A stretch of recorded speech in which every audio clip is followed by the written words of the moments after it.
You ask Tiger to solve. This deals with linear equations with one unknown. The final result is y equals 257. Let's solve it step by step. Group all constants on the right side of the equation. Subtract 462 from both sides.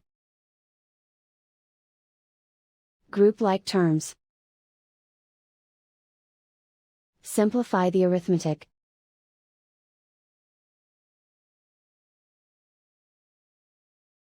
Isolate the y. Multiply both sides by -1.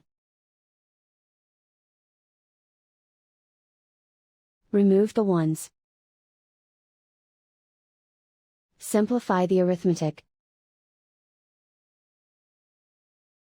And so the final result is y equals 257.